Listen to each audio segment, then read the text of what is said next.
வணக்கம் மக்களை, இது உங்கள் பாடறிவோம் படிப்பறிவோம். இந்த வார டீச்சிங் எபிசோட்ல ஒரு வித்தியாசமான ஜானர். மெலடி அப்படின்னா கொஞ்சம் மெலடி தான். வெஸ்டர்ன் ஸ்டைல்னா கிடையாது. நிச்சயமா அந்த டிஸ்கோ மாதிரியோ பிரேக் மாதிரியோ அந்த மாதிரி பாடல் கிடையாது. டப்பாங்குத்தா கண்டிப்பா இருக்கு. ஒரு ஒரு பெப்பியான சாங்கா நிச்சயமா கொஞ்சம் இருக்கு. ஒரு குதூகலமான பாடலா நிச்சயமா அதுவும் இருக்கு அப்படின்னு சொல்லணும். இது எல்லாம் கலந்த ஒரு அழகான ஒரு பாடல் இந்த வர கத்துக்க போறோம். மைக்கேல் மதன காமராஜன் திரைப்படத்திலிருந்து வந்த பேரு வச்சால வைக்காம போகாது மல்லிவாசம், மலேசியா வாசுதேவன் மற்றும் எஸ் ஜானகி அவங்களுடைய ஒரு அதகலமான ஒரு குரல்கள் அப்படின்னு சொல்லணும். இசைஞானி இளையராஜா, வாலி அவர்களின் அழகான மற்றும் என்ன சொல்றது ஒரு நக்கலான நையாண்டியான வரிகள் அப்படின்னு சொல்லி ஆகணும். சரி, படத்தை பத்தி நம்ம கொஞ்சம் பேசிட்டு பாடல் பத்தி வரலாம். ஒரு பாகிஸ்தானி திரைப்படத்தோட ரைட்ஸை வாங்கினார் பஞ்சு அருணாச்சலம். தன்னுடைய மனைவி இப்போ மீனா பஞ்சு அருணாச்சலம் தான் PR ப்ரொடக்ஷன்ஸோட ப்ரொடியூசர். அவங்களை வைத்து இந்த திரைப்படம் தயாரிக்கிறாங்க. கமல் ஒரு 4 விதமான கேரக்டர்ஸ் நடிச்சிருந்தாரு. மைக்கேல் மதன காமராஜன் அப்படின்னு சொல்லிட்டு. முக்கியமா ஒரு சிங்கீதம் ஸ்ரீனிவாசராவ் கமலுடைய ஒரு ஆஸ்தான டைரக்டர். கமல் தான் படத்துக்கு ஸ்கிரீன் பிளே எழுதினாரு. வசனங்கள் கிரேசி மோகன். இது மிகப்பெரிய ஒரு கூட்டணின்னு சொல்லணும். சிங்கீதம் ஸ்ரீனிவாசராவா இருக்கட்டும், கிரேசி மோகன், கமலஹாசன், இந்த கூட்டணி அப்படிங்கிறது என்னைக்குமே வெற்றி கூட்டணி அப்படின்னு சொல்லி ஆகணும். ஒரு மிகப்பெரிய வெற்றி திரைப்படம். 175 நாட்கள் திரைப்படம் ஓடியது. கமல் ரொம்ப முக்கியமாக கான்சென்ட்ரேட் செய்ததுன்னா 4 கேரக்டர்ஸும் 4 கேரக்டராக தான் தெரியணும். கமல் மாதிரி தெரியக்கூடாதுங்கிறது ரொம்ப சிரத்தை எடுத்துக்கிட்டாரு. முக்கியமாக மேக்கப்பை விட்டுருங்க. அது நம்ம பார்த்தாலே தெரிஞ்சுக்கும். சில பேர் என்ன பண்ணுவாங்கன்னா, டபுள் ரோல்னா இந்த இடத்த ஒரு மச்சம் வச்சிருவாங்க, இல்லைன்னா கண்ணாடி போட்டுருவாங்க இன்னொரு கேரக்டருக்கு வித்தியாசப்படுத்தி தெரியணும் அப்படின்னு சொல்லிட்டு. பட் கமல் அப்படி கிடையாது. உழைப்பு அப்படின்னா அதை அப்படியே கொண்டு வருவார்.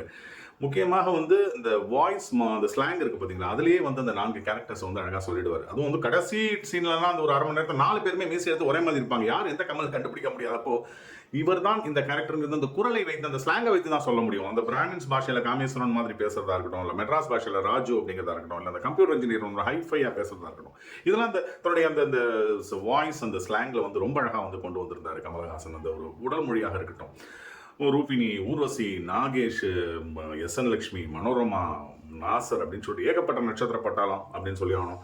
சிங்கீதம் சீனிவாசராவை போட்டு தாக்கியிருந்தாரு.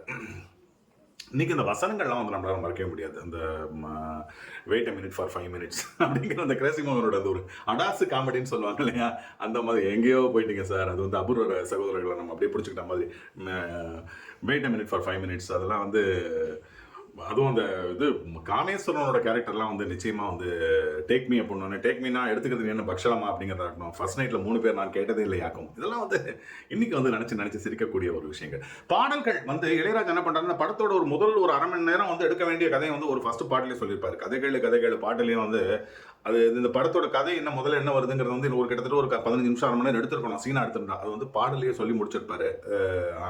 அனந்து தான் அந்த பாட்டு பாடுற மாதிரி காமிச்சிருப்பாங்க. ரம்பம்பம் ஆரம்பமும் சுந்தரினியும் சுந்தரி நானும், இந்த 2 பாட்டு தான் படத்துல அந்த டைம்ல ஹிட்டான பாடல்கள்னா இந்த 2 தான் இருந்தது. இந்த மைக்கேல் மதன காமராஜர்ல வெச்சால வைக்காமங்கிறது இந்த ஸ்டார் மேக்கர்ஸ் மியூல்லாம் வந்தது இல்லையா, இந்த மாதிரி இந்த சோஷியல் மீடியால சிங்கிங் பிளாட்ஃபார்ம் வந்ததுக்கு அப்புறம் தான் அதெல்லாம் பாடி ஃபேமஸ் ஆன பாடல். அதுல இது ஒண்ணு. மலேசியா வாசுதேவன் வர்சஸ் கமலஹாசன்னா ஒரு கல்யாண ராமனோ இல்ல 16 வயது நிலை, அப்புறம் நம்ம இந்த பேர் வச்சான வைக்காம ஒரு பாடல் சொல்லலாம், இல்ல சகலகலாவலவன். இதுக்கு மேல இவங்க ரொம்ப பெருசா ஜோடி சேர்ந்தது கிடையாது. Kamal versus Malaysia, Rajini versus Malaysia, Rajini versus Malaysia தான் நிறைய ஹிட் சாங்ஸ்லாம் கொடுத்துருந்தாங்க. பட் குறைந்துதான் பணியாற்றினாலும் அற்புதமான பாடல்கள் கொடுத்திருந்தார் அப்படின்னு சொல்லணும். நான் ஒரு பாட்டு SPB பாடி முடிச்சிருப்பாரு, ரம்பம் கலக்கிருப்பாரு. இன்னொன்று கமலே பாடி இருப்பாரு, சுந்தரினியும். சிவராத்திரி மனம், கதைகள் அனந்துக்கு இளையராஜா பாடியிருப்பாரு. இந்த பாடல் மலேசியா.